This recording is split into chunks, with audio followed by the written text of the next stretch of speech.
How's it going, YouTube? Jack Nicotine here.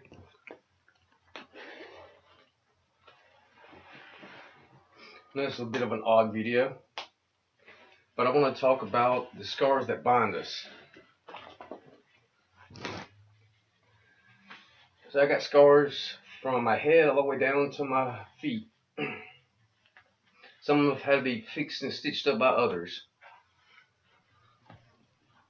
One of them you can't see, and it looks like it's a wrinkle, but it's actually freaking where I got hit with a motor crane, tipped over as it was lifting the motor up, turned sideways, and a crossbar beat me upside the head. Knocked me to the ground. Didn't cry, but I ain't gonna lie, freaking I was young at the time, so I did kind of freak out a little bit.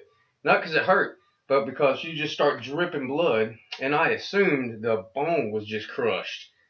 Bone was fine, freaking I'm lucky you got good bone density, but they stitched me up there.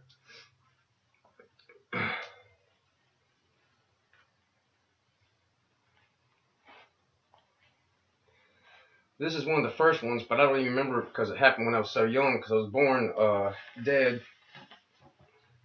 They brought me back, but it ended up getting gangrene. Had a hernia, got gangrene, that got stitched up, but it gave me a weaker than average immune system, I guess you'd say. So about the first 12 years of my life was mostly in the ER bed, freaking having been poked, prodded, and all that junk. Got tired of being sick all the time, so I started studying on the human body. I don't think I have not been sick since I was 12. That's over 2 decades ago. I have not been sick at all. The hangover flu, the alcohol poisoning, caffeine poisoning, nicotine poisoning don't count. But like I said, here's another one. You can barely see this one, but I got a steel plate with 14 screws. Don't know how many stitches that was, but that was from being a dumbass and jumping off Fairhope Pier. But the scars I'm talking about binding us ain't just the physical ones. Freaking, it's the emotional ones others have had to help pick it up. Because to me, those are the scars that hurt the most.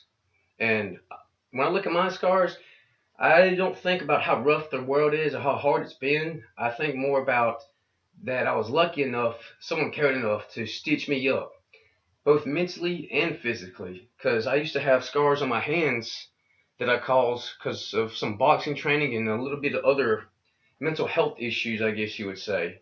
Like others would cut, freaking out. I would just sit there and stress until I literally had claw marks, kind of thing.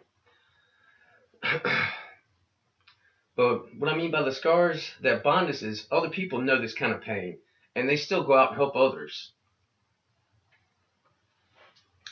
Because, especially if you know the pain of loss. Like, well, we're all going to lose somebody. Freaking as soon as we're born, that time clock starts ticking to we're no longer going to get to see them again. Because I remember losing my step grandma. Freaking, but she was actually more like my real grandma than my actual grandma. She lived right up the hillside. I'd run up there every morning for breakfast. And yeah, that one hurt. So if you ever see someone that needs help, help them. Freaking, even if they maybe all kind of scarred up, deformed. It's not an easy life, but we do make it easier by looking out for each other. It's one of the reasons we live so long. It's another reason why we're so deadly to each other. But yeah, take it easy, you two.